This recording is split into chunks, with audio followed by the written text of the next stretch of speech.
Hey Astrid, it is your favorite WWE superstar, NXT superstar, Big Body Javi. I'm here to wish you a very, very happy birthday. Now it says you turned, you had your happy birthday a couple days ago, March 20th. So Ed and Mel wanted to make sure they got the best to wish you happy birthday. Now I can't think of anybody better to wish you a happy birthday than Big Body Javi. They tell me that you co-host an NXT review show called Taking Over. That's awesome. Well, I'd love to be on that show someday. I hope I have that honor. Reading and reviewing books, horror movies. Oh, okay. So I'm not much of a reader. I used to be back in my day, but I don't read very much anymore. I'm starting to get into horror movies, though. And it's good to see that you're into family. That's awesome. So what you're doing for your birthday, you're reviewing NXT. Well, hopefully you saw what I did to Johnny Gargano this last Tuesday. I mean, come on. The arena exploded when I came out. You saw Scream 6 again. Okay, that's awesome. You know, like I haven't seen Scream 6. But as far as horror movies goes, the last one I saw was Saw 3. That was a couple weeks ago. Me and Tatum were watching that. So that's awesome. And spending time with family, that's awesome, dude. Awesome. But, you know, Ed and Mel just wanted me to wish you a happy birthday. From the bottom of my heart, thank you so much for your support. Your support is the reason I can do what I do and entertain you all. Thank you guys so much. Happy birthday, Astrid, from your favorite, Big Body Javi. Yes, that is the final happy birthday. It did not come in last week. I am Ed Fries, and I'm joined by my tag team partner, Astrid, the Natural Pizarro. Come on, Astrid. I know you said you wanted Joe Hendry. We couldn't get you anybody better. I mean, Joe Hendry, Big Body Javi. I mean, there's no comparison. It's obviously Big Body Javi. You know, but I believe in Hendry. He has a championship, so. You know, I believe in Joe Hendry too. But Big Body Javi's in NXT. I mean, you know what I'm saying? You know? I don't want to start nothing, but... Congrats on the cameo. No. Why would he bother putting on a shirt? He is perfect just the way he is, shirtless in all his masculine glory. It's fantastic. Oh my god. Thank you. Very again over. But thank you. We gotta count on Barry having the best comments in here. I gotta say that. Sorry. But we do want to say a big thank you to Javier Bernal. That was so great. Like, I understand cameo, we pay for them. That's great. But he went above and beyond what I even ever imagined he would do. And yes, we are hoping to somehow, some way, fingers crossed, have Javier Bernal on a future episode of Taking Over. So we will see what happens going forward on that one. WWE PR is not the easiest animal to get through. So we'll see what we can do. But tonight, it's not about Javier Bernal. Well, it's a little bit about Javier Bernal. We'll talk about him briefly this evening. But tonight is all about getting ready to pack our bags and get on that road to Los Angeles. We're on the road to Stand and Deliver. Tonight was the go-home show. Astrid, how do you think NXT did on their go-home show tonight? I feel like it was okay, but I feel at the same time it just felt like I think they were. I understand why, like, more like protecting the people that are mostly gonna be a stand and deliver. So I feel like we didn't get a lot from them. We got from other people, so that was interesting. This show sucked. gonna flat out say the show basically sucked. Yeah, there wasn't anything of real value. The best thing I saw on this entire show was the prime target for Carmelo Hayes and Braun Breaker. Which is saying something when you had the ladies triple threat for the last spot in the ladder match, where you had the return of our NXT Women's Champion, Roxanne Perez, where you had a shot for JBBJ to get into the tag title match at Stand and Deliver. You had opening the show, the Battle Royal. Mm-hmm. It all just kind of happened. Yeah. Nothing felt important. Coming out of this show, it hasn't changed any of my picks for what I'm going to watch at Stand and Deliver. I don't think anything changed from then until now. So this show last week, I picked the exact same people, with the exception of at least now I know Roxanne's going to be in the match. At Stand and Deliver versus I didn't know Told before. I said the same thing. ya.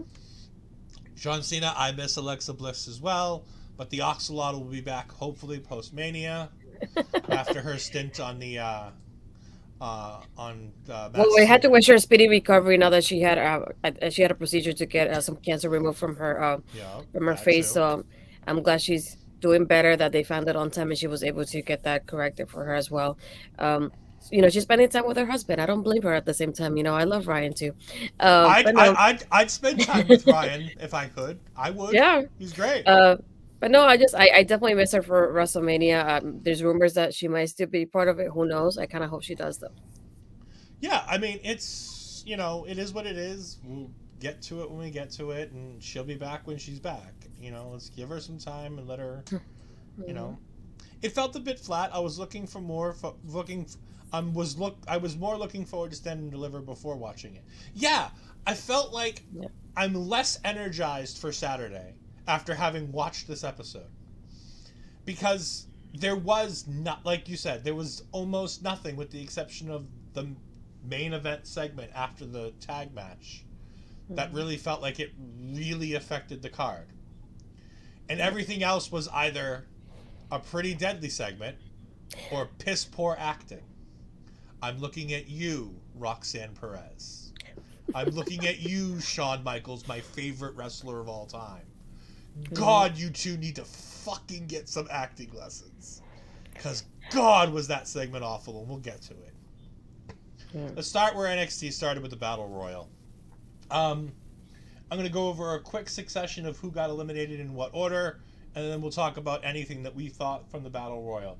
Quincy, easily eliminated, very, very quick. NXT didn't want him on the card. NXT didn't want him on the show. They should have just put anybody else in his place. It would have been better than this. He was eliminated by scripts. Like, scripts. Like, come on. That's even worse. Dante Chen was then eliminated, and then we had Montana eliminated, then Damon Kemp, then Dijak, then Odyssey Jones.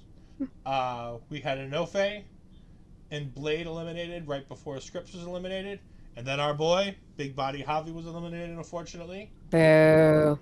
Then we went to commercial break, where I believe at this point is where Zion Quinn and somebody else who we went over before the show that I've now forgotten was eliminated, that they don't matter. They just don't. We then had Hank Walker and Drew Gulak eliminated simultaneously by Charlie Dempsey. We then had Apollo Crews eliminated by Dabba-Kato. Jinder Mahal was eliminated. Dabba-Kato himself was eliminated. And then in the final three, it was Charlie Dempsey, Nathan Frazier, and Axiom. And this is where the best portion of this match took place. Everything else until this did nothing for me. And then this final three was fantastic. Dempsey was the perfect antithesis to Nathan Frazier and Axiom just jumping around like, as Jerry Lawler would say, in a very, very poor choice of words, Mexican jumping beats. For anybody who grew up on 90s television, that is a phrase you would have heard. Jerry Lawler, thank God he's no longer on broadcasting. That is terrible. No, these guys were fantastic. These high flyers work so perfectly together. By the way, can we see these two versus Gallus coming out of Stand and Deliver, please? Like, please? That would be a fun match. Gallus boys versus Nathan Frazier and Axiom just flying around. Me. I mean, I don't know how closely you're gonna watch Gallus like that, but did you? We'll talk about it when we get to it. But Wolfie and Vic's girl, Vic's got to botch himself here. Obviously, Dempsey gets eliminated as Nathan Frazier and Axiom at the end. They have a fantastic segment between the two of them, and then Nathan Frazier is eliminated, and Axiom, in the most unsurprising moment of the night, wins the battle royal and goes on. Seriously, Did any of us really believe that Nathan Frazier was winning this match? I I wish, didn't. but no. I didn't. If only Axiom didn't have a mask, he might be better. But he has a mask. He might just be a kid underneath that mask. He might be a man. I don't know. Oh, having some real bad jokes tonight. Yeah. There was a couple really good stories told throughout this battle royal. I liked starting up a story between Dijak and Odyssey Jones. That could be fun. Dijak always works well with bigger dudes. So I think that could be something fun to get Odyssey Jones over or to push Dijak higher up the card. We had the continuing story of Hank versus Drew Gulak, which will play out later on in the show. It was fine, but they could have just had Axiom in the match and not had to do all this. Any Yeah. thoughts? What did they do? Well, I was gonna say, if they would have qualified the same way the girls have, this would have been a great opportunity for a last chance kind of match and just have people like Axiom, Nathan, and a third one there, maybe even Dempsey himself. And I think it would have been better than all the people that got involved in it to begin with. Like I feel like them like having their high flying versus Dempsey with the submission, that would have created like contrast to it with just the three of them. Yep. So I would have done that instead of if they had to qualify like the girls had, but we didn't Well, get the same thing. this is what happened. This is what happens when you just let Wesley just decide who's in the match as opposed to having matches for it. We'll talk about this a little bit later, but hats off to the doctors who fit Roxanne's horrific injuries in such a short time. They deserve a Nobel Prize. To be fair, NXT continued to state throughout the entirety of her injury, there's nothing physically wrong with Roxanne Perez due to our testing. So at least I like NXT keeping it consistent and being like, physically, there's nothing wrong with her. No. Axiom wins the match. He becomes the fifth. And then all five guys in something that we're going to see throughout the night. All the people standing in a row. They're standing and delivering. That's your bad joke for the day. It's and I thought stand quoting Jerry and Lawler. deliver. I thought quoting Jerry Lawler was going to be the worst thing that happened on this show tonight. I had to pull one out somehow, I had to give you a competition here. No, it's like I was gonna say stand and deliver. That's how I had to say it. We want to thank our friend Carl for jumping in. Thank you, Thank you, Carl. Carl. Mwah. He wants to say hello, friends, before he has to get some sleep. He has some work going on tomorrow. But you Good night. can catch me, my tag team partner Astrid Pizarro, and the one and only Turnbuckle Studios, Carl Carafel, covering Night 1 reactions to WrestleMania review. Well, not reactions, review. We'll be reviewing Night 1 of WrestleMania, the three of us. So we are looking forward to that. The three of us haven't been on screen together in a while, so it'll be fun. We then got one of way too many Pretty Deadly segments. They were just practicing for their duties, You had to give them a I moment. don't care. Honestly, I would have rather The Miz be the host of this show too, because at least I can tolerate The Miz. True. I don't care. It is on fire tonight, people. I don't care. I don't care about Pretty Deadly hosting NXT. The problem with a host for a show like NXT Stand and Deliver is you have a nice, quick card. You don't need to add fluff to the card by adding in random segments we don't need. NXT has always been known for their takeover shows, which are get in, do the thing, go home. I mean, it's better than a busted open segment in the middle of a pay-per-view. Yes.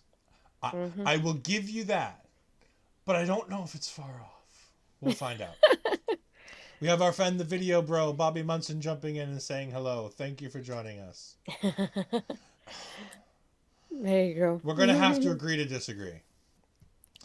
No, he did not. Thank God he did not show up. Well, let's clarify. Tonight was a tape show. This was taped last week because everybody's on their way to LA. So if he would have shown up, we would have known about it last week because somebody would have said it. You would think we would have found out about Roxanne Perez in the title match too, but we didn't. At least I didn't see it anywhere. But no, and And if you're missing the joke, go ahead and watch Busting Out or go to the Our Local Establishment YouTube channel. Check out today's short where you can find out my reaction to everybody on the panel loving Jay White and what I think of Jay White. And we'll just leave it at that. We have Chase Yu backstage.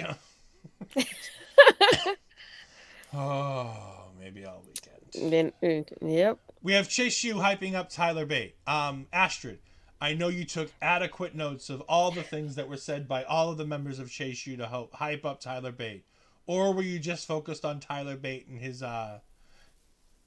chisticles just sitting there out with no Yeah, t-shirt it on? was Tyler Bate. I don't know who was next to him. The one thing I noticed from this, beyond everything else, Duke Hudson acting very sullen and shadowy in the corner. Yeah. Wants nothing to do with Chase Yu going forward. I still don't think he's the turn that's going to cost them the match. I still think it's Tyler Bate. I think it's Tyler too, but it's like, as much as I want it to be Tyler because I feel like it's Tyler, it feels like predictable at the same time, which doesn't feel like them. I don't know what to say it, but I don't know. It like Duke feels like the obvious choice. They're telling us the story that Duke Hudson is going to be the one to turn. However, Yeah. they could swerve us and have it be Tyler Bate. I think it's Tyler. But are they going to swerve us by saying, well, you think we're going to do the swerve, so we're not going to do the swerve? Oh, God, I'm saying swerve enough that I might as well be just saying bro. If Barry jumping in and saying it'll be... All right, enough Jay White. Jay White's not in WWE. I'm sick of Jay White. He's overrated. He's not that good. He's adequate. He's a good wrestler. That's about it. His charisma level's about here. His charisma level is about as good as Fallon Henley. He's about as charismatic as Fallon Henley. Oh God. He'll be fighting for titles for 6 months before ending up jobbing to the likes of Dominic. Maybe. I don't think he's going to be fighting for titles either. I think he's going to be wrestling people like Seth Rollins. And I don't see Seth Rollins fighting for titles either. But there's a reason why Seth Rollins will be fighting for titles. We then get the first segment in the backstage stuff between Briggs and Jensen backstage before Kiana and Fallon come in. And Fallon tries to get Kiana to tell Brooks the truth. And she goes ahead and says, fine, I'll tell you. I got you a tag team title match. And if you win this match, you're going to be able to get in a tag team title match at Stand and Deliver. Fallon's not happy. What did you think? Kiana, more lying, more cheating. This one first is like, how much pull does she have backstage? You get them a title shot just like that. Huh? I mean, it is Shawn Michaels. Let's be honest. So that was my first question when that happened. Just, how do you get a title shot just like that out of nowhere? I'm like, that was already kind of sus as it is. Yeah, that part of like the part with the secrets, like just say it already. I'm already like we've been going through this for how many months now? Too many. Exactly. Too So many. yeah, then I was like, it's about time it's over. But I wonder if with them probably losing a Stand and Deliver, that's when she probably like confess it and if she breaks down after losing the title. But that's what I can see happening with them in this aspect of it, because if obviously it didn't happen tonight, and it's probably not going to happen, beforehand during the weekend before the show happens. So maybe after they lose. Who knows? But you know what? At least this way, Brooks and Briggs can go ahead into Fallon's bar and have their watch party that they wanted to have for all the pay-per-views that they talked about a couple months ago. Mm-hmm. We then get Von Wagner versus Chase Yu. Was it just me, or did Von Wagner have zero reaction as he's posing in the ring? And the crowd literally wasn't booing, wasn't cheering. They were just sitting there. First, I thought, when was the last time we actually saw him? I feel like I haven't seen him in ages. That's what it felt like. I don't know if it's me or me. Like, I don't even know what day it is at this point. I just know it's Tuesday. So maybe I saw him last week and I didn't even realize it, but I feel like it's been a while. So when I heard the music and I saw the titles, I was like, I don't remember the last time I saw you on screen, to be honest. And that was my first thought. And then the second part was just, no reaction whatsoever. Because even if he had been gone like for weeks, you would have thought he would have got some kind of reaction after like coming out for the first time in weeks. Nothing. And it just shows me that like he needs a character change. If it's already starting like this and he hasn't been like featured like on a weekly basis, like people like Braun, for example, or even Carmelo, who are there week in and week out, he needs a change from the get go already, because if not, it's gonna like damage him in the long run. Yeah. I didn't take much notes for this match. I honestly took more notes about the post match than I did the real match. Tyler Bate gets the win after Robert Stone kind of gets himself involved, and Tyler Bate does a big jump on the outside to take him out, and then go ahead and take out Von Wagner and get a win for.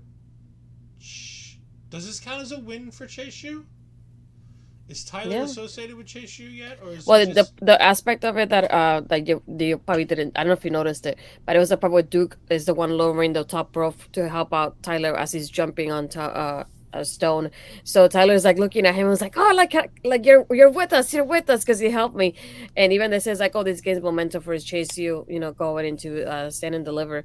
But like the match itself, I'm like, I again, it was no interest to me what was happening. I love Tyler, but yeah, this was not it for me.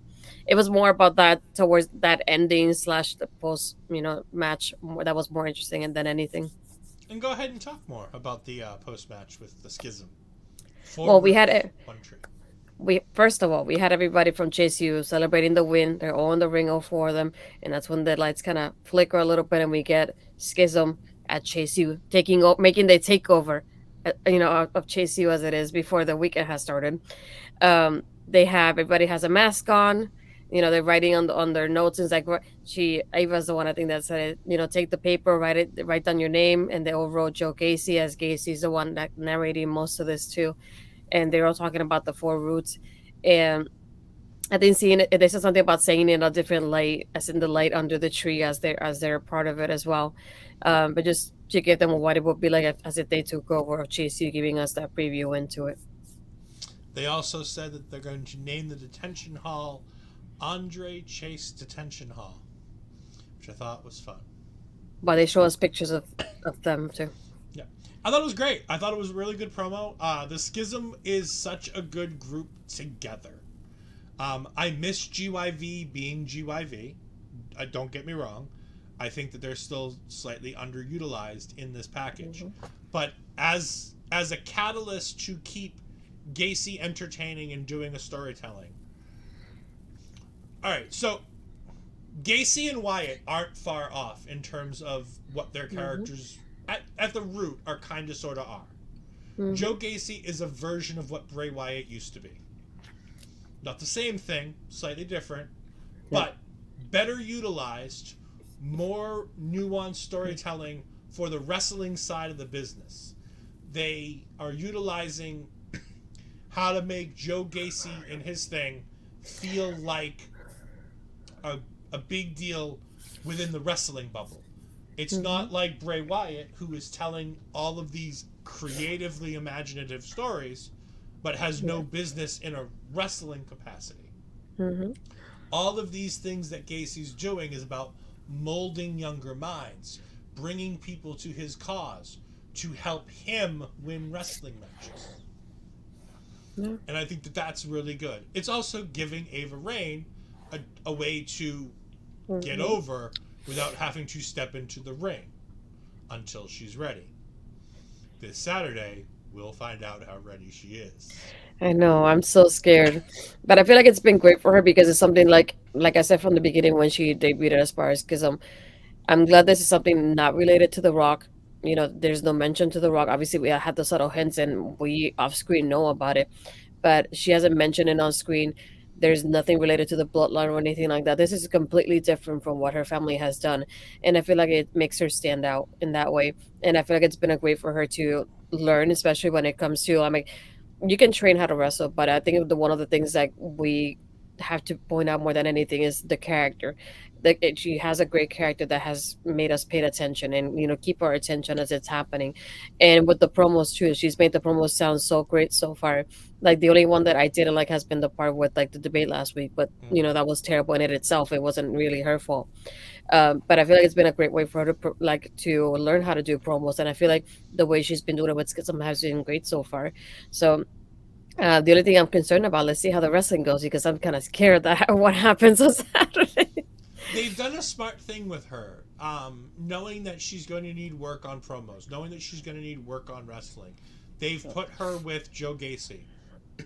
For those who didn't see the clip going around, it went around again this weekend. It was a clip from the Royal Rumble where they're talking to Cody about his preparation to come back to the Rumble. And he talks about the two guys in NXT that he went and single-handedly worked with to help get him ready for all the bumps and everything that he's going to have to suffer at the Rumble to make sure he was ready to get the okay from the doctors. Those two people were Carmelo Hayes and Joe Gacy. Mm-hmm. On top of that, you have her paired with three guys who can carry their own on the microphone. With the guys from GYV, who are fantastic heels on a microphone, no matter what role they're given. And then teaming her with Joe Gacy, who is creative and imaginative, who is in a tag team with somebody like Eddie Kingston. And you don't tag team with Eddie Kingston for that long in Evolve and not learn how to cut a promo. So she's learning from, I hate to say it, a learning tree of all of these wonderful people, not to mention her father being one of the better promos in the wrestling business when he doesn't have it written on his hand. Yeah. From a good promo, well, actually, before we get to the good promo, bad promo, we have Barry saying Von Wagner could be great beacon for peace, running into war zones and both sides losing any interest in walking home. Yeah, I wholeheartedly agree. He could make everybody have lethargy and just not want to do anything. It's very true. As I said, speaking of good promo, bad promo, we get Roxanne going into HBK's office. Now, before we go anywhere, I think Roxanne is delightful. I love what they did with the storyline here and the cause of her injury. I think mental health is one of the most important things to deal with, and giving somebody who's supposed to be bigger than life real world problems that everybody can relate to and deal with is a good idea, as long as you don't make fun of it. They took her anxiety seriously in this segment. While nothing else in this segment was serious, the fact and the concern over anxiety and the things that it can do to a person was well done and well handled. It's not wrong to bring mental health into a wrestling storyline, as long as it's not treated like a joke and it's not a punchline to make somebody feel bad and that they're less than because of the fact that they have a mental illness. That being said, positives aside, yeah, it's over there. Roxanne had a really, really, really bad promo here. She was in awe of her idol, Shawn Michaels, and she couldn't stop smiling to save her ever-loving life. Yeah. That hurt me inside. You're a Roxanne believer. You feel Roxanne. She's young. She hits all the demographics for you. She looks like you. She talks like you. You know, you see a lot of yourself in Roxanne. How did it feel to see her fighting for her career in her championship like this, with a smile on her face? No matter how bad it was getting, she kept the smile on her face. Well, I'll clarify. She's young. I'm not anymore. But aside from that, yeah, I like the part of it. Hello, my beautiful Mel. Uh, the part that bothered me is like the promo itself was not bad because the talking was not bad. It was more the facial expressions that killed it more than anything. That's what felt like to me, because it's just like, if I'm begging you to like please leave me on a match, it's like please, like, or like please, or like have a serious face. I was like, please, I want to be in the match because it's my championship, and it's like seeing that it didn't feel real. And I hated that part of it. It felt so staged. And then the way that Shawn Michaels looks concerned but he doesn't look he looks kind of serious, but not concerned. I hope that makes sense.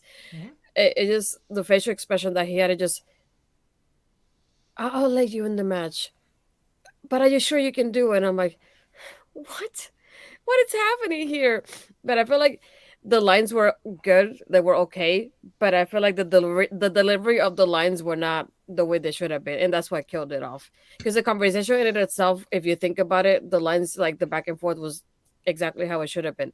But it's the part of like the way they say it and the facial expressions that killed this whole promo in here. Because if I'm begging for somebody to be in the match, I will not be smiling. This is something like it's involving your health, basically the way to talk about it, especially mental health. I would not be smiling about it. I really wouldn't.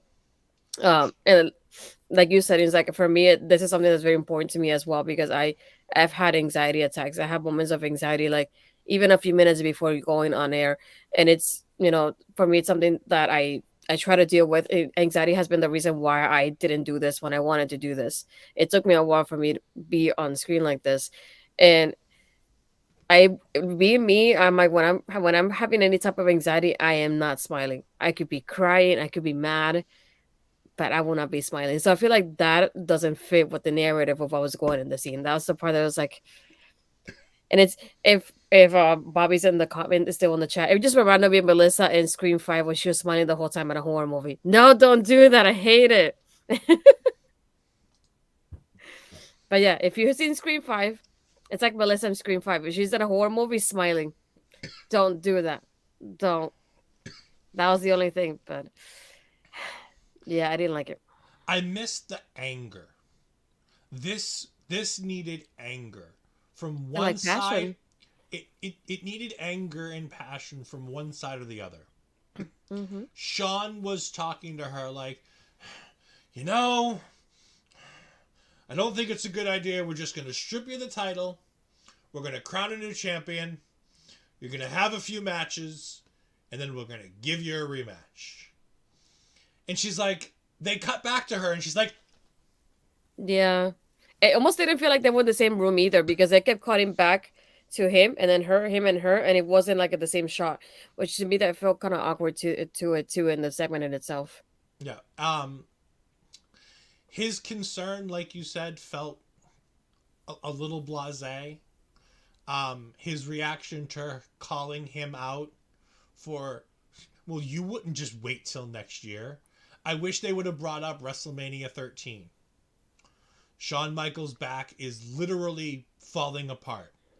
It could be the end of his career. He knows he's pretty much done after wrestling Austin. And he goes out there to wrestle Austin. Now, believe what you want, whether or not he wanted to go out there and wrestle Austin or not. You could have gotten away with using that to be like, you went out there and you wrestled that match in Boston, damaged back and everything else. They didn't do that. It felt kind of lackluster.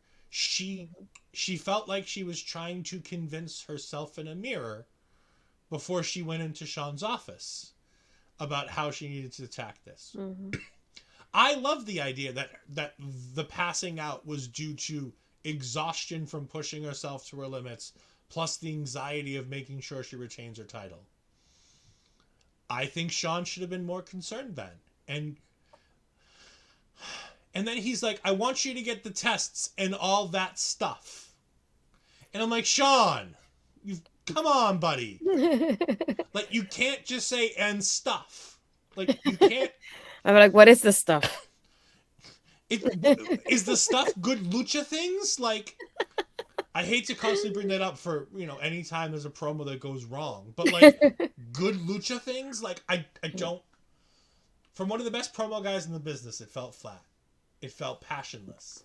Mm-hmm. It felt like a guy who didn't give a shit about what happens.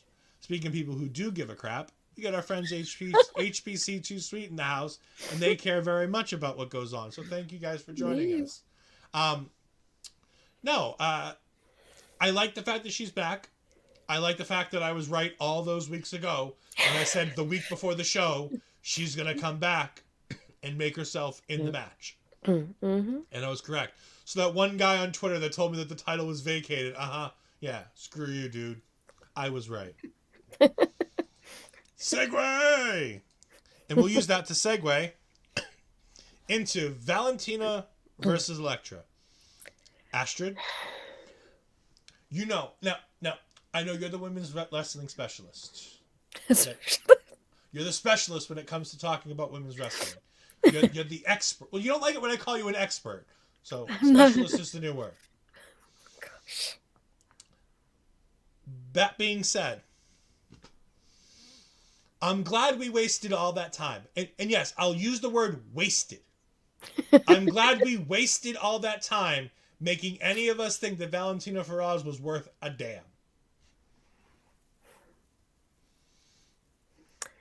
Can I have a moment of silence for this match? Trust me, the crowd had plenty of moments of silence for this match. 2.5, I think it was 2.5, 3 minutes. I want to check it out tomorrow when I go on the app to replay it later. Because first, I didn't realize how long it had been since the segment happened in this match. When they put the video package to like remind us what happened, they put last month, and I'm like, last month? What the hell? How has it been that long since they continued the story? That feels so weird. I was like, is my timing wrong? Because it didn't feel like a month. I don't know if it felt more, but it feels so weird seeing last month. I was like, holy crap, that's like one of the first few times I see like such a big gap in a story in NXT. And then here I'm thinking, Elektra's still kind of green in the ring. I think like Valentina has improved more than Elektra has. I was so frustrated with this match. It's a month to the day, by the way. It was 228. I looked it up. It's 228. And I have all my NXT notes on my phone. It's 228. Jeez. And obviously this was taped last week, but still like it's been a month now. I was so frustrated with this. I'm glad it only lasted as much as it did. I'm sorry. This is the first time that I didn't want a women's match to last longer than it did. So here's the thing. I like that Elektra Lopez is getting a push. All right. I'll rephrase that. I like that Elektra Lopez is getting TV time. Yes. This is good for her. Yeah. I'm sad that we've dropped the idea of an LWO. I thought a Latino World Order would have been a fun thing to do. I thought you could have sold some merch. You could have had some fun. And you could have put these 3 ladies who, God, do they need something to light their careers. Because Elektra Lopez without Legado del Fantasma is a miserable wreck. I'm sorry. Without the boys, she's nothing. Her matches don't feel important. She doesn't feel like she's got any chemistry with anybody. Valentina Feroz feels even more of an afterthought than when she had a tag team partner, which is saying something because when she had a tag team partner, they were never on TV. And then Valerie, my Lola Vice. My Lola Vice is not on NXT TV. She's nowhere to be found. I don't think she's even on Been Level Up. Last I've checked, I haven't seen anything for her on Level Up. It's just kind of sad. Yay, they gave the women some time. Yay, they did the storyline that they picked up from a month ago. But God, did this feel like a waste of my time? Yeah, this could have happened on level. This could have happened on Level Up and been recapped on NXT, and I'd have been just fine. And like I said, I think Elektra Lopez has a future in this business. I'm less sold on Valentina Feroz, but I think Elektra's got something. I think it was an absolute mistake to take her away from Legado del Fantasma. I don't think Zelina Vega fits LDF. I don't like her in LDF. I miss Santos having that, for a better term, boss bitch standing next to him. When Elektra stood next to Santos, she felt important. She made him feel more important. When Zelina stands next to him, it looks like he's taking his daughter to the ring. She's older than him, but she's so tiny that she doesn't compare to Santos. Yeah, I get it. You're tiny too. That's fine. Like I said, and I don't have a problem with Zelina. I think Zelina's great. But she doesn't fit. Just because she's Hispanic doesn't mean she fits the group. Mm-hmm. You had so much equity from the realism and the family elements of Legado and NXT, and you tore it apart to give Zelina something to do. Okay, I'm sorry, Mill's comment just threw me off. There's nothing wrong with being short. However, when you have Elektra Lopez, who you've seen Astrid, join in with me here. Zelina Vega and Santos Escobar standing next to each other versus Santos Escobar standing next to Elektra Lopez. Which is a better picture for both Santos and the woman standing next to him? I think it's also not only, I wouldn't say it's the hype, but it's also like the way that she carries herself. Because when you look at Selena and Santos, I feel like they look like equals to me, or her standing out because of her looks compared to him, because of what she's wearing. Usually something like make her stand out, like her hair and things like that. She's been doing it differently every so often. Versus Electra, it's more natural when it comes to her looks. And if you see what she's wearing, she looks like more like she's, like you said, it's kind of like a boss in that sense. And the way that she's wearing, she looks like she's cohesive with them. And it looks like she's like that right hand person for him. She doesn't look like she's above him, or it looks like he's above her. So I feel like it's the way they portray each other basically on screen, and it's different in that sense. Barry says that she can manage the exciting new lucha star Elvon Del Wagner.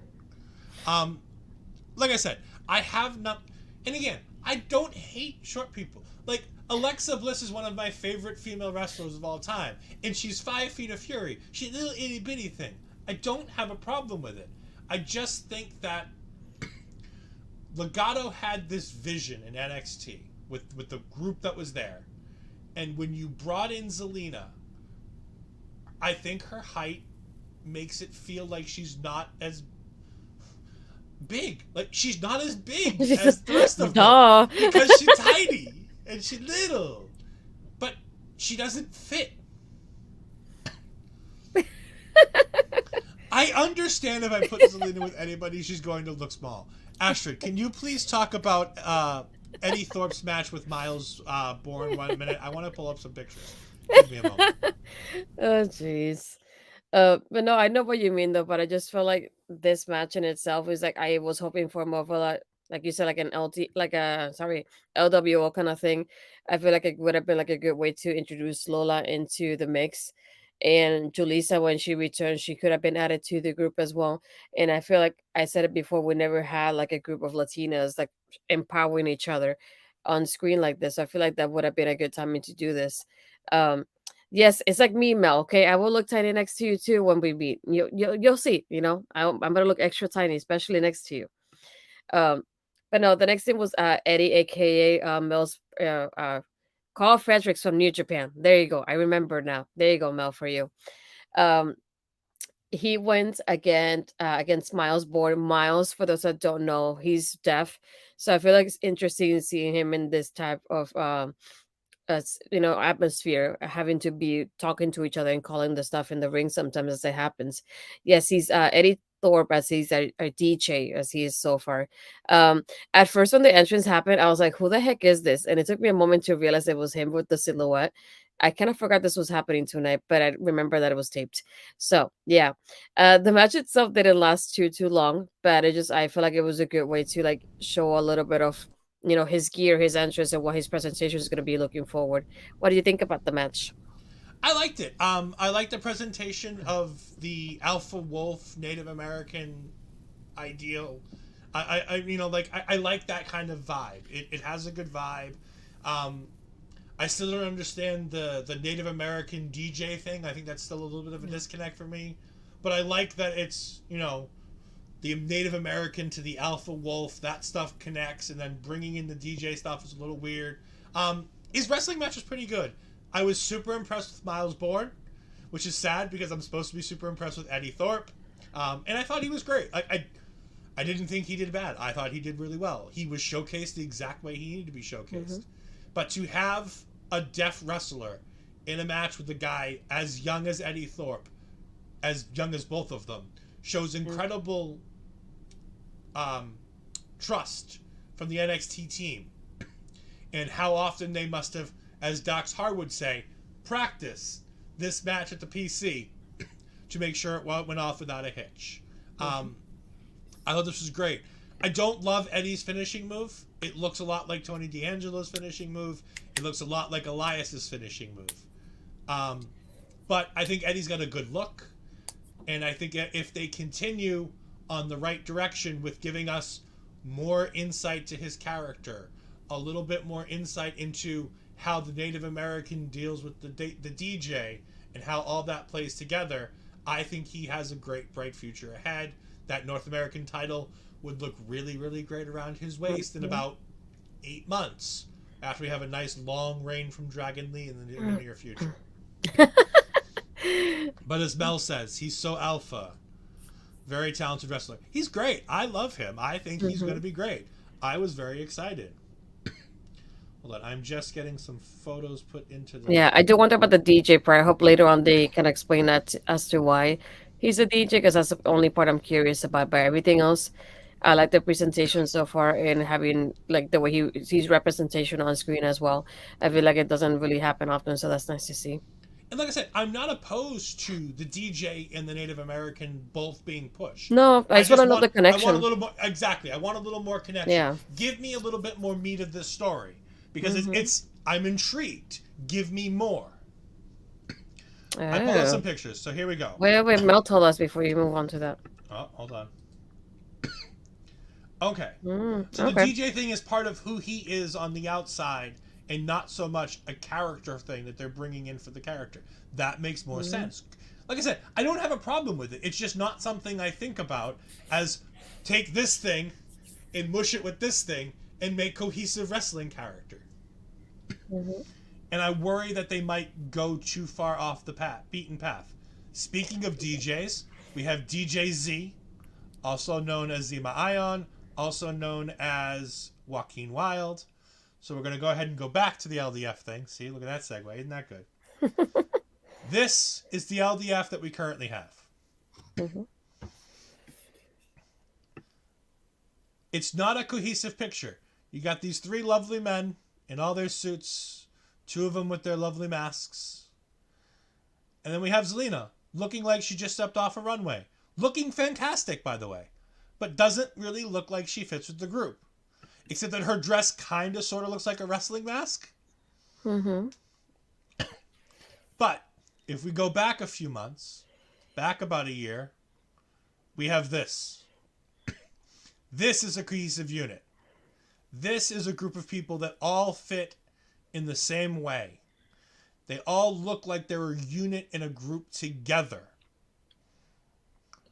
And this is the LDF that I think should be on the main roster. This is the LDF that I think has that next level potential. And we have, going ahead, Mel throwing in the Eddie Thorpe WWE Instagram.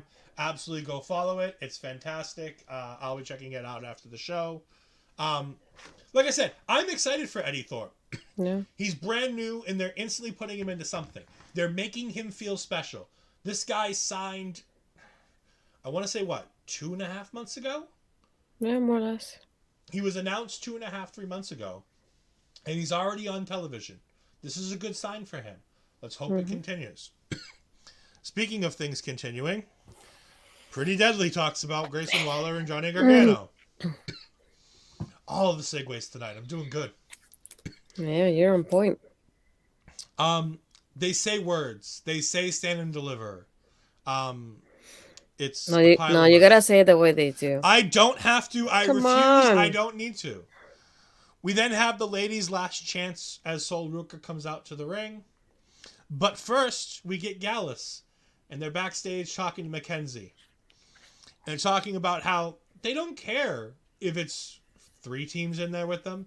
They don't care if it's 1 team in there with them. They don't care how many teams are in there. They said that the Creeds came in and made a case for why they deserve to be in the tag team title match. They said, sure, we'll fight the Creeds. They say Tony D'Angelo and Stax came in and gave a valid reason why they should be in the tag team title match. They said, sure, we'll put you in the match. They say that, JBBJ gets a shot to win. And if they can beat guys that are in the match, then guess what? They can come in the match and we can fight them too. The Gallus boys love to fight. And then there's a moment where Mackenzie Mitchell calls Wolfgang Wolfie. And Wolfie's heart melts. And there's this one moment where all of a sudden Wolfie gets all doe-eyed and he's getting nudged by Mark Coffey. And they play it off. And Vic better watch out, man. Mackenzie's looking like she might want to upgrade. Oh, gosh. Well, no, Gallus is like, you get a title shot, you get a title shot, everybody get a title shot, but in one match, though. Oh, but Mackenzie might be getting more than a title shot. No, it was a great match. It was a great little segment. I love that Gallus is just like, instead of being a heel who's like, no, we're not going to fight anybody. No, you have to earn your way. They're like, look, you want to fight? Sure, let's go. Give us a reason. But it makes sense. It's character specific to them. They like to fight. They don't care who they have to fight. And at the end of the day, they're probably going to win. Yeah. It's a nice, fun segment. Fun is not, however, how I would describe what comes next. I'm sorry. Like, Astrid, I love NXT's women's division. You know that. We talk about it glowingly almost every week on this show. They did a piss poor job this week. Because they then gave us Sol Ruca versus Ivy Nile versus Indy Hartwell. My first note for this match is, I asked Astrid, is this a 24/7 match?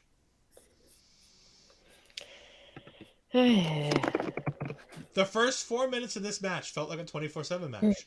All anybody was trying to do was get a roll-up win. And I love the idea of, it's a first to a fall, go ahead and just win the match and get the thing over with. Mm-hmm. But God, did it feel just like it didn't matter at all in the slightest. But again, we have our GIF moment of the week. She may not be Vikino, but man, she's a GIFable wrestler. We had Sol Ruca come in with Indy Hartwell in Ivy Nile's submission hold, and Sol Ruca goes ahead and just out of nowhere hits that Soul Snatcher, and then gets kicked out of the ring by Indy Hartwell, and then Indy Hartwell does the worst running knee that I've ever seen, after the worst big boot I've ever seen, and gets the 1, 2, 3. I hate picking on the women because NXT does such a good job with their women's division. This match got 6 minutes and I felt like it needed less. Yeah, it hurt me inside. I feel like this week I was so disappointed. Usually you see me like, most of the time I was like, I wish that match would have got more time because I feel like it was good, but I needed a little more. Oh, but this week, I can only say I was disappointed. That's the only thing I can say. Because I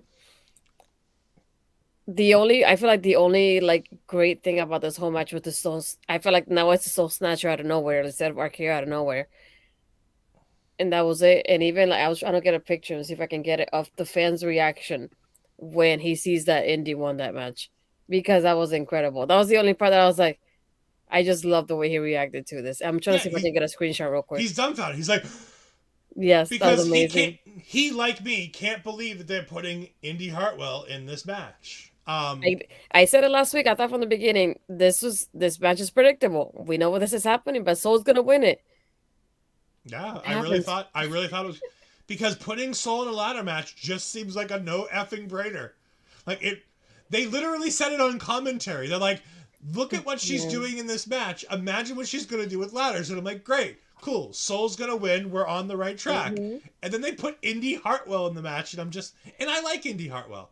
I think she's great, but it's been shown real blatantly that Indy Hartwell's greatness is a product of the way that Johnny Gargano, Candice LeRae, to an extent Austin Theory, and especially Dexter Lumis made Indy Hartwell such a unique character and such a likable character.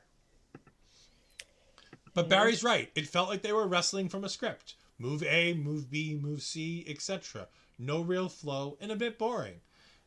It also just wasn't the most crisp and energetic match in the world, which is sad because these three young ladies can really do a lot of good, but there's just there was nothing good to write about with this match, and I'm sad because I don't like harping on the negatives. I enjoy talking about things that I love.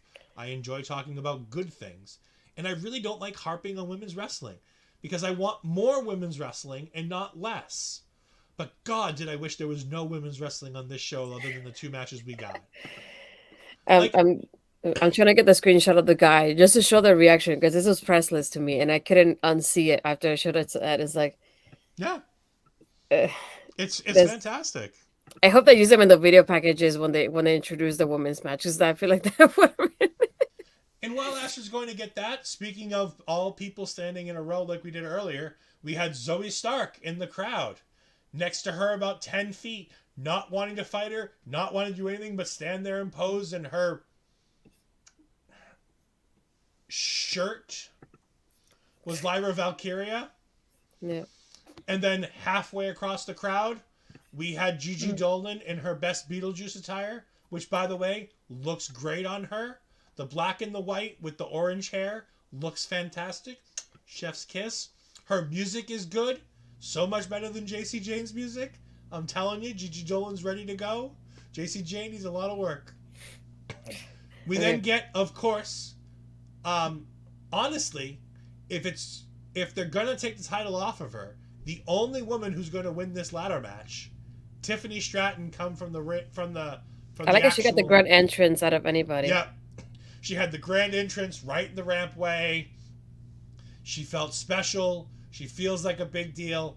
I can't wait for the one-on-one match between her and Roxanne. Mm-hmm. And honestly, after Stand and Deliver, in that one-on-one match, I think you take the title off Roxanne. I think you put it on Tiffany and see what she can do. Because a hero's journey is so much better than the hero having the championship. The chase for a babyface is always so much better than their championship run. And I would love to see Tiffany cheat to win and hold that title and just give them a couple months to kind of play back and forth. We just had a massive reign with Mandy Rose as the women's champion. You can afford to hot potato this between two people for a little bit. Not as hot potato to Sasha and Charlotte from the early days. God, no, please. Mm-hmm. I don't want to see people dropping it every week, but every couple weeks wouldn't be bad. Barry, I don't know if anybody else had that problem. If you did, please let us know if Twitch crashed for you as the show happened. It's not anything on my end that I can see. So hopefully everything is okay. And then of course we had in the Eagles Next, Roxanne Perez with her NXT Women's Championship that was never vacated from this young lady. She was never not the NXT Women's Champion, regardless what the internet tells you. Okay, you ready for your... This is like my favorite reaction. There we go. There he is. My highlight of the match has been the reaction. I can't believe Indy won. Say what? Yeah. That's what it is. He will be memed for years to come. I need to put the overlay back up. And speaking of things that are going to be here for years to come, if you need a Kickstarter energy, go to Rogue Energy and go ahead and go to rogueenergy.com or just scan this little QR code right next to Astrid and you can get not 20%. You can get 10%. You can get 10% off your order, not 20%. 20% is the old thing that we used to advertise for. 10% off Rogue Energy by going to rogueenergy.com and using the promo code OLEPods. Make sure you get it. Hopefully you can, if you order today, you might be able to rush ship it so you have it for WrestleMania weekend, because with Stand and Deliver and night 1 of WrestleMania, me and Astrid are going to need a lot of Rogue Energy. So hopefully that care package gets to you soon with that Rogue Energy for the two of us. Because I know that you were sent a nice little care package for your birthday. So hopefully that happens. Again, rogueenergy.com. Scan the QR code. Either way, OLE Pods to save 10% off your order. Again, Mel likes the blood orange. I know Parrish likes the blue raspberry. Me, give me the watermelon. I love my watermelon. It is so good. Barry, it's late. It's late in the UK, but I'm glad that you're getting ready. You are such a seasoned pro with this late time stuff that you're not even going to worry about all the coverage for WrestleMania week. You're going to be set and ready to stand and deliver and go WrestleMania night 1 and go WrestleMania night 2 with the best of them. After the women's match, again, speaking up for the people from the UK, and Barry loves them, we had Pretty Deadly talking about that women's ladder match. And they both think that Tiffany Stratton is winning the championship. You will get me and Astrid's picks in just a few moments when we finish the show. We then had a Twitter promo from Grayson Waller, basically saying that he's got security going through the building one more time to make sure that Johnny Gargano's not here, so that he can come out and go ahead and answer Gargano's challenge. And as soon as he said, make sure Gargano's not here, I knew Johnny Gargano was there. Oh, yes. We then had my favorite part of the show. We had Prime Target. This was fantastic. Between the NXT socials today and Prime Target tonight, NXT has done a fantastic job promoting this main event. God, I hope Braun Breaker can keep up his end of the bargain on this match. I really liked how my favorite part of this was Carmelo Hayes talking about all the work he's had to do to get ready for this match. He's like, we went out, we worked out in the ring for 3 or 4 hours, we worked in the gym, and then I went out partying for 2 or 3 hours. And then I went back to the gym late at night, and I got more work in, because I know I need to work my butt off to make sure I'm ready, and that nothing can get in my way. I will celebrate when I win. So good to see the charismatic side of him where he's like, I want to go party, but also I know that this match is serious and I need to be ready. I really like that double-sidedness of Carmelo Hayes in this. What about you, Astrid? I love that part of it, and seeing, like, not only that, but having his friends behind him, and they were singing after he was leaving and everything. It just reminded me a little bit of Hit Row when they used to be in NXT, and gave me that vibe of, like, how authentic it is when you're with your friends. I know one of them was Jakara. I know that for sure because I couldn't miss that. That her hair really stood out. Her hair is undeniable. Yes. But I love seeing that part of it, and just like the contracts of like the way they work with it, they work in getting prep for this matches. So it's nice to see that part of it. I feel like usually we don't get those, like, we're preparing this way. But I especially love the video package that we got tonight with Carmelo and Braun, and just giving us that preview of, like, look at us. We started about the same. They told us, we're the future, but only one of us is going to become champion. And love the part of Carmelo saying, like, I'm the king. Give me that, that effing, I think it was championship or effing crown. Give me my crown. Yep. Heavy is the head that holds the crown. Yeah. Give me my crown. Love that. Great way to end the video package, by the way. Fantastic. This, and I know that our friend in the Hot Seat podcast says the ladies' ladder match is going to steal the show, and it very well might. But I'm telling you, it's going to be hard to beat this main event, because I think if anybody can drag Braun Breaker to a great match, it's going to be Carmelo Hayes. We have Barry Monkey saying, I think Trick Williams is going to turn on Carmelo at some point soon. Maybe. It's possible. I don't know. I see no signs of Trick turning. I think him and Melo work so well together. I don't see the reason. I can't see what would make Trick turn. Melo's always willing to give Trick credit for all the wonderful things that Trick does for Melo. I don't see any reason. Like, it's not like he's held back. It's not like Mella doesn't give him the opportunity to be himself.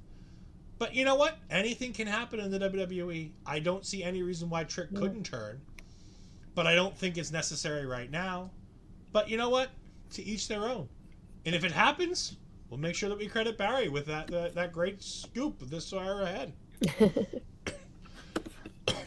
We then got me really, really confused because I forgot this match was happening when we had Hank come back out to the ring.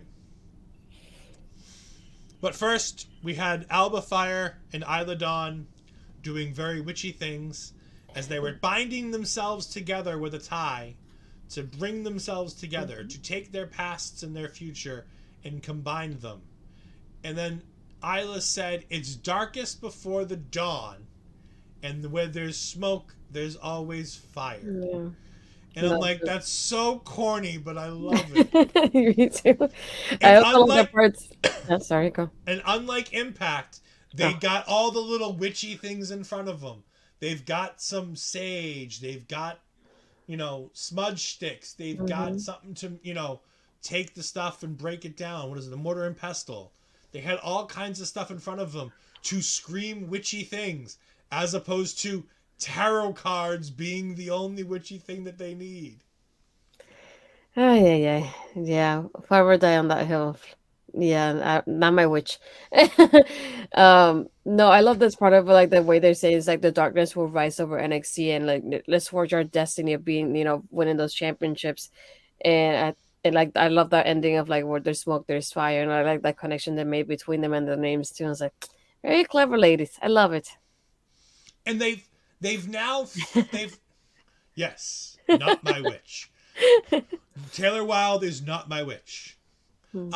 I like how they've connected the two, not only characters, but they've connected them in looks. If you've noticed in the past few weeks, Alba Fire has gone a little bit more goth, a little bit Mhm. darker. She's matching Isla Dawn's aesthetic. And I like that. They don't need matching ring gear, but like Alba's wearing a little bit more makeup. She's wearing a little bit more black makeup, more importantly, to match the look that Isla Dawn has going. It's not necessary, but it's nice because it Mhm. brings them together. And I don't think Alba's just doing this to screw Isla Dawn at the last moment. Mhm. I think this is a true and potentially long lasting tag team until they inevitably need to break them up to send somebody to the main roster. I'm assuming Alba Fire. Mhm.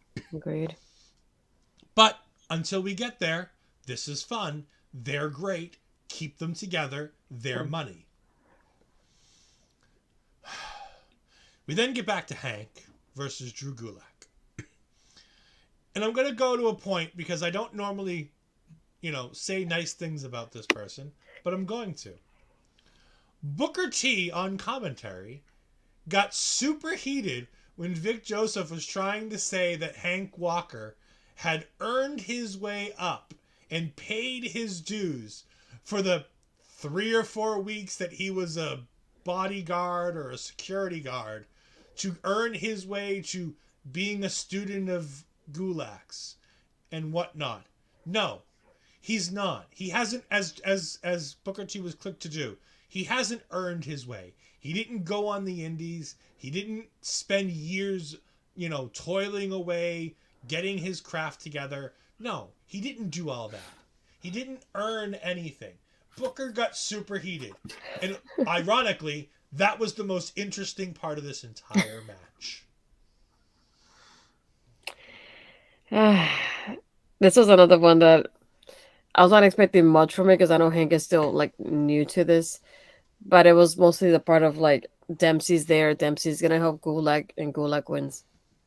There was nothing really that stood out in that sense of it to me. I'm just waiting to see like what else is gonna happen between them. They're gonna keep beating Walker. Nothing else. That's it.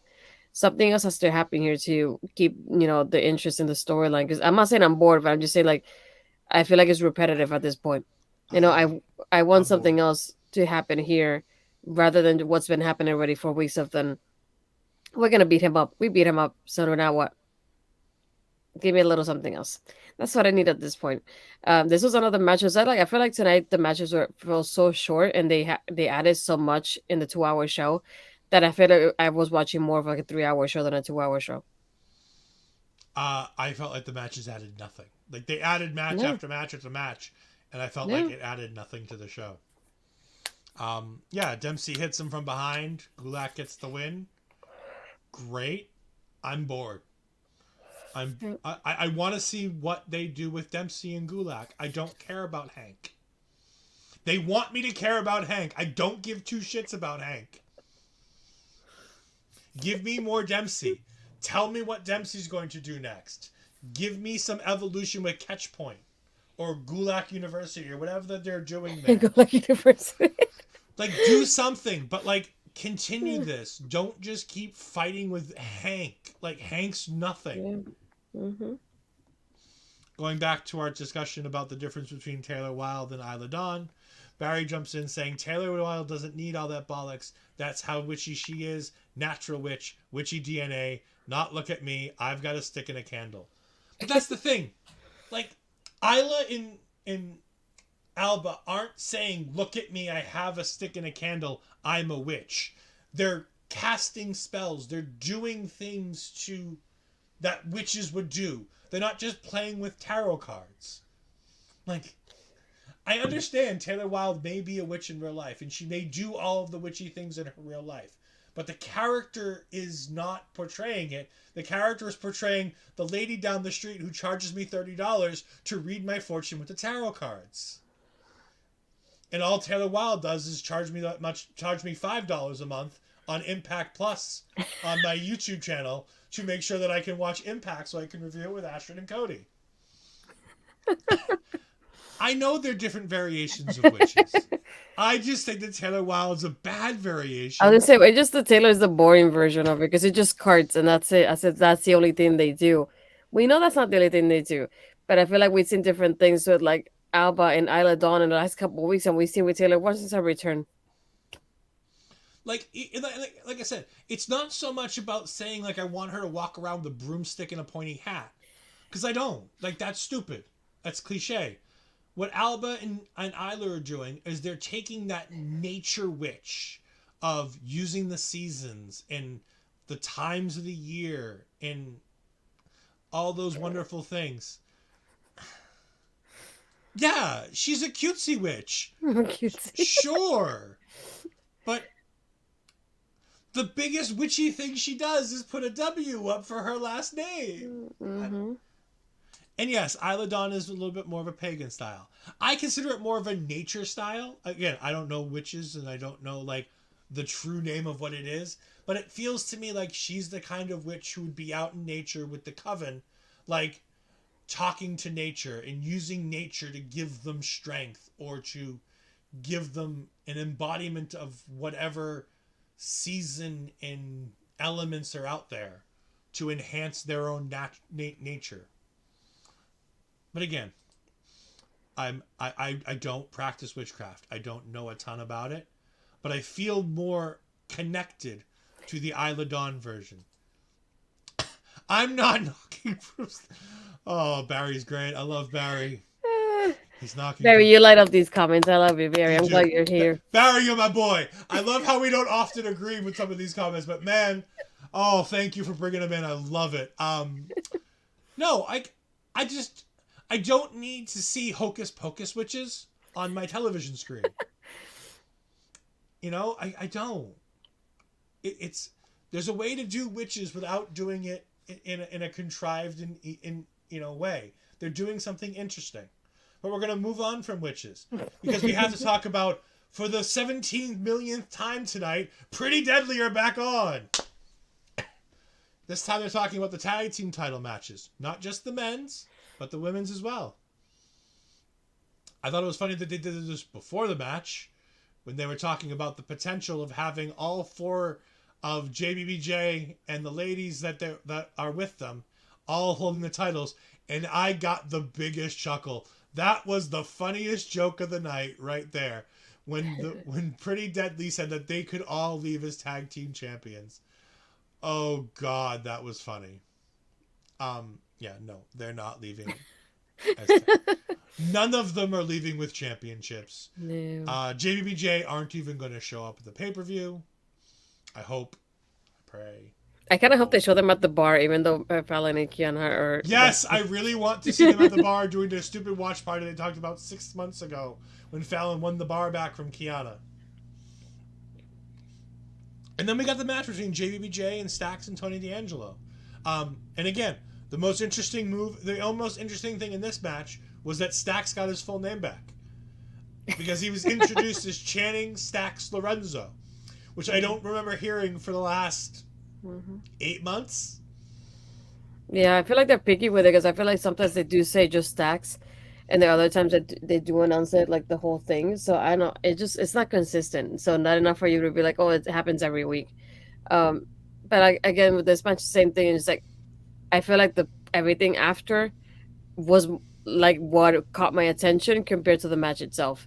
I have nothing for the match. It's All a I got fine was match. It's a yeah, fine match. It was it it was bad? okay. No, it was No, quality. It was a nice TV match, yeah, but it did nothing for me in hmm here. It did nothing yeah, for me up here. yeah. All we got was Fallon and Kiana backstage, and she's like, "Yeah, we're gonna do this now." And then they, we're obviously thinking they're on the way to the ring as the match is happening. And They, they do. and then they do. We get BBJ losing the match. So the girls are like, "Yeah, we're gonna be here. We're gonna talk about this right now." I was like, "Why do we have to do this in the middle of the ring?" But okay, let's continue.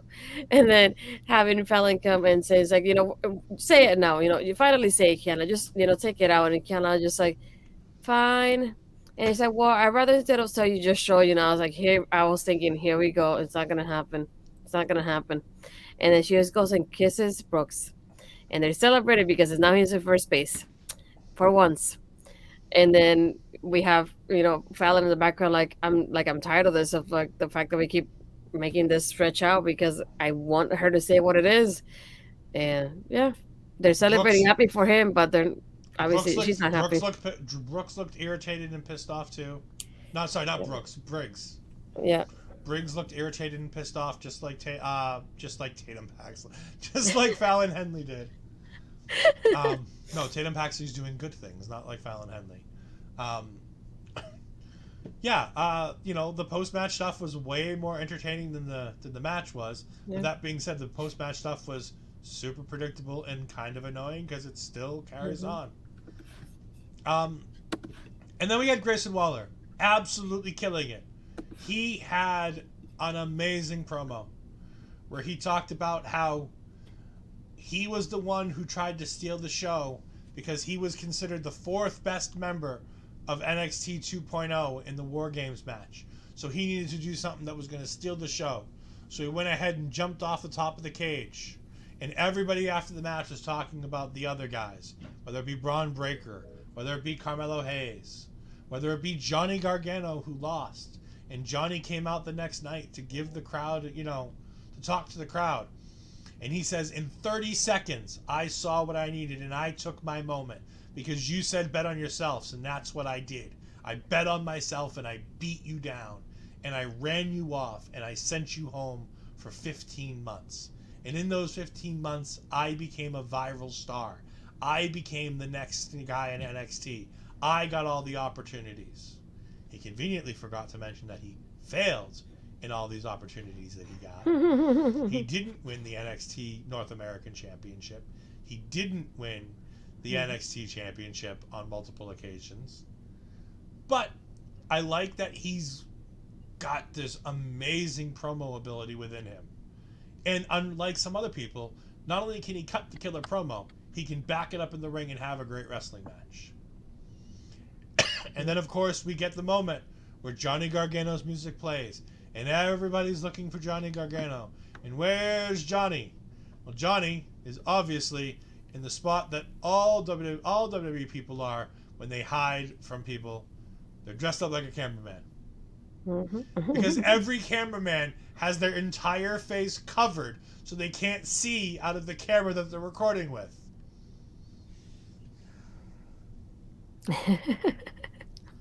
I just wish they would think about this sometimes. No. Yeah, Mel. Here's Johnny. Yeah, and I think what my favorite line about this too, I think he mentioned, if I'm not mistaken, the way he started, he said, "You bleed black and go black, but I bleed green," and I was like, "Oh, this is genius." I love the way that he could just, shows that contrast between him and Gargano there too. Um, since the theme song started, I already knew that. I'm like, he's already behind him, just waiting for the angle to show it. 5, 4. Okay, now it happened. So that was just mostly the part of like I already knew this was happening the way it happened. And in those moments when they say so and so is not gonna be in the building because they have security camping out every They're corner. they're always in the Yeah, building. They're right. already in the building. They're already here inside. Um, but I like the way that they sold us. He sold us on the match by showing how different he is from Gargano, and the way they were brought up in NXT as well. So I enjoy the way it ended, and I'm very glad that happened the way it did. Yeah, it was a great one. It was fantastic. There's nothing I would change about this match in any way, shape, or form. This is going to be great. The brawl was fantastic. It wasn't too cartoonish. Both the guys beat up the security guards to get to each other. It made a whole lot of sense. Johnny had a little bit of blood coming from somewhere. I don't know if it was his or Grayson's, but somebody got scratched a little bit. There was a little bit of blood. It was nice. I really enjoyed it. And that was the end of NXT's Go Home show. But we're not going home just yet. We've got a little bit more to do. We are going to give you our Stand and Deliver predictions. So, Astrid, are you ready? Yeah, I'm gonna write them down. I want to see who wins. Okay. In match number 7, we have the battle for Chase University between Chase U, which is Andre Chase, Duke Hudson, Tyler Bate, and Tia Hale, versus the Schism of Joe Gacy, Jagger Reed, Rip Fowler, and Ava. Who you got? Jeez, I got Tyler turning and Schism winning. So It's easy. 4 roots, 1 tree. Schism wins. yeah, We have a triple threat for the NXT Men's Tag Team Championships between the family, Channing Stacks Lorenzo and Tony D'Angelo, versus the Creed brothers of Brutus and Julius Creed with Ivy Nile, versus Gallus, Mark Coffey, and Wolfgang. I am going to take the Gallus boys on top. I want to go for the Creeds, but I feel like I know Gallus is winning, so sticking to Gallus. In the NXT Women's Tag Team Championship match, we both have Alba Fire and Isla Dawn as the new NXT Tag Team Women's Champions, defeating Fallon Henley and Kiana James, correct? Yes, sir. Sorry to speak for you on that one. I apologize, but I felt like it was a no-brainer. Mm-hmm. In a match that I think we might have a bit of a difference on, in the Women's NXT Championship ladder match, we have Roxanne Perez, the current reigning and defending NXT Women's Champion, not stripped of the title, versus Zoe Stark, Gigi Dolan, Tiffany Stratton, Lyra Valkyria, and Indy Hartwell. Who you got? I gotta stick to my girl Roxanne. Sorry. Yeah, I don't think you can do the story of talking about the anxiety. You know what? No. Change your mind. Give me Tiffany Stratton. Give me Tiffany Stratton. I think she might pull this one off. I think that there's a fun angle you could play where the anxiety gets to her, and on top of the ladder, she freaks out, and she, can't quite reach up, and Tiffany gets the win. We have the unsanctioned match between Johnny Gargano and Grayson Waller. I'm going to go ahead here and easily take the man who I think is the future on the main roster shortly after this match is over. Give me Grayson Waller. Yep. As much as I want to pick Gargano, I just this is the way to catapult Grayson to another level. So you have to have him win this one for sure. Yeah, it just seems pretty basic on that one. We then have one of 2 matches left. You know what? We'll go with the main event because I think we're both going to pick the same here. We have Braun Breaker versus Carmelo Hayes. Give him his crown. He is him. It is Carmelo Hayes with the win. Yes. Crown, please. I need that crown on him. ASAP. Let's go. And I want him to come out the next week on NXT with a crown. Like I just want.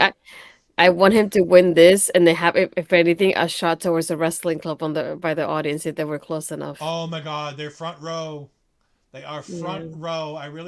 I hope he walks over to them. I really me do. too. That would be nice. Mm-hmm. And of course, not the main event, but I think the last match where we might have a little bit of diversion here. We have the Yep. fatal five-way match for the North American Championship. The champion Wesley defends against Dragon Lee, JD McDonough, Ilya Dragunov, and the guy who's taking the pin, Axiom. Damn. Okay, I see how it is. Uh, okay. This We one. we we we do have a person in the chat who thinks Dragon Lee. Yeah, I was gonna say, as much as I want somebody like Axiom to win, I know he's just there to basically do all the high spots, so I don't see him winning. So I definitely, if it's not West, I definitely see Dragon Lee win. So I'm just gonna pick Dragon Lee. And Mel, sticking to definitely her gimmick. He wears the short shorts and she likes it. Mel, are Mhm. you excited that with Demon Balor coming back, that means he might be in the short shorts this weekend at Mania? I'm going to wait 5 seconds for her reaction before I give you my pick. There's the reaction I was hoping for. Yeah, me too. I don't think he's going to be in the pants if he's the demon. Mm-mm. Doubt it. Uh, that being said, speaking of demons and dragons and all that kind of stuff, give me Dragon Lee. Ooh. I think we debut with Dragon Lee and we crown him the champion. I think Wesley's done a fantastic job. I think there's no hurting Wesley in this match if you have Dragon Lee win, and I especially think that you can go back and run this match back with just the two of them. But I really, really believe that Axiom's there only to take a pin. Yeah. I think this would be a fatal Wait, four way if they didn't have somebody have to lose. for some reason, I thought the guys was a ladder match, and I was like, that's why I was thinking like more of like that Axiom is preparing all the high spots too. It's just a regular match. It's Oh just a my regular word. fatal five way. Oh my word. Yeah. And that is going to be Stand and Deliver. You can catch Astrid and I live 4 to 5 minutes after the show is over. We're going to be going ahead and doing our live review of NXT Stand and Deliver. It is going to hopefully be a quick show because Astrid and I have much to do that night. But to show you what we've got coming up here at OLE, we're going to go ahead and play the calendar video. And after that, we're going to be back to do our plugs and tell us where you can find us the rest of the week.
Yes, there's all kinds of wonderful things going on this weekend here at OLE. So make sure that you stick with us for all of your fantastic WrestleMania coverage this weekend. But Astrid, we're going to go ahead and let you tell all the fine people not only the WrestleMania coverage you have, but the Impact coverage you've got coming up this weekend and the super busy week that you've got coming up, as this is only the tip of the iceberg. Well, I was gonna say weekends and not week because it's closer to the end of it. First, you can find me on my Twitter, just Astrid Pizarro. I am my Instagram, Astrid Pizarro 20. As Ed said, yeah, I do have a busy weekend though. We have Thursday. We're not gonna be doing a usual Impact kind of show. Mel and Andre are going to be collaborating with Cody and myself as part of the Backbreaker Media family. We're going to be doing a watch along of Multiverse United, which is the New Japan Impact show that we're going to have on Thursday. So we're going to be doing that live. So it's going to be maybe a little bit later than usual. But we're going to be live, all four of us on screen at the same time. So that's going to be exciting. We don't get to do a crossover very often. So that's nice to see. Um, After that, we do have Ladies Wrestling Showcase on Friday, 6 p.m. Eastern, live. We're going to have Lauren with us. It is something that we've been, trying to cook for a little bit since the year-end awards happened. So I'm glad we were able to chat with her. We do have a lot of topics. One of them being that we have officially word that Jody Threat has signed to Impact Wrestling. So we want to, chat about that and being Jody and having a new addition to the Knockouts division. So I'm excited about that end of it. And then Saturday is going to be a busy day for me. I don't know how I'm going to eat and shower and do everything in between. We'll see how that happens. 10 in the morning, I'm going to be doing 10 in the morning Eastern. I'll be with Jose. I'm going to have his social media linked on my socials later. So I'm going to be doing WrestleMania predictions with him, Samira, and I forgot what the fourth person is aside from us. But there's four ladies doing predictions with Jose there. And as you said, after Takeover, we do have our post show. And then after night one of WrestleMania, I have a post show. And then on Sunday, I'm going to disappear. Yes. It is a busy week for you. My weekend is just as busy. You can find me on Twitter at edfries12584. You can find me on Twitch at edfries2002. The WWE 2K content is coming as we are going to be doing GM mode. Wrestle Draft is coming. For those of you who don't remember what Wrestle Draft was, at our previous establishment, we did a thing where we just drafted wrestlers willy-nilly. I, of course, won that Wrestle Draft over Parrish and Astrid. So obviously I was the winner there. So as NXT, we won that. Actually, no, we were SmackDown. I was gonna say I watch NXT. Mm-hmm. I was SmackDown. Thank you for giving me the victory. But yeah, so we'll be doing Wrestle Draft will be coming post WrestleMania, where me and Chris Parrish and potentially commentator extraordinaire Tom Collahue will be joining us for a portion of that. I don't know if he's going to be a GM or not. We're still working out some of the details, but that is coming post Mania. However, for Mania, we have on Saturday morning, Parrish and I will be doing Night 1 predictions. That will be a recorded show. We will have Night 1 WrestleMania predictions. I will be doing my show, as I said, with Astrid Pizarro after Stand and Deliver. After WrestleMania Night 1, I will be reacting to Night 1 of WrestleMania with Carl Carafel and my tag team partner, Astrid Pizarro. Sunday morning, you'll be seeing the recorded episode of Night 2 predictions for WrestleMania. You'll be seeing me on the recap show of the reactions for WrestleMania Night 2 as I join the busting out boys of Chris Parrish and Bobby Money Munson as we go ahead and talk about everything that happens in that wonderful main event between Roman Reigns and Cody Rhodes. Is it the continued dominance of the bloodline? Do the ones retain? Or does Cody finish the story? And I apologize to Bobby before I forget. We do have Killer Cuts that's airing on Friday. It's going to be on OLE, his YouTube and mine as well. Talk about Scream 6 spoiler reviews. So if you haven't seen it, don't watch it. Just letting you know. Watch it later. And Barry says, good night, everyone. I only watch wrestling for the shiny muscular men in tights rolling around in the ring as well. Well, you know what? It's a wonderful reason to watch wrestling. Like, don't let people tell you no. Mm-hmm. Astrid, and just to keep it back there, because we were talking about the shorts earlier, and Barry does say that Wesley is going to retain. Yeah, the Stand and Deliver looks like a fantastic show. WrestleMania looks like a fantastic show. Astrid, what WrestleMania match are you most looking forward to? Jeez. I feel like aside from Roman and Cody, I'm somewhat excited for Rhea and Charlotte. I like the history they have behind it here. The one that have been the building for the build up with Bianca and Asuka hasn't been the greatest, but I still know that they're gonna steal the show. So I'm looking forward to watching them doing that. And definitely the 6-woman tag team match, having Trish and Lita be there teaming up with Becky against Damage Control. Give it to me already, please. If I'm not talking about the main event, which I think is the greatest match on the card, if I'm not talking about the tag team match, because I think anything Bloodline is ready to go and I'm super excited for. But if I want to go with something else, Seth Rollins in front of a WrestleMania crowd with Puerto Rico's greatest export in Logan Paul, Astrid's Puerto Rican man, the Logan man, Logan Paul versus Seth Rollins. Sorry, I had to. I know. That's been Taking Over. I have been Ed Fries. This has been Astrid Pizarro. Make sure you continue to follow our socials. Make sure you continue to follow the OLE socials. So go ahead and keep up with everything that's going on this week, as we will be retweeting it all weekend long as we get ready for the busiest week in wrestling. Until then, everybody, have a good day, and we'll see you next time. Goodbye. Everyone is watching me when I'm gone.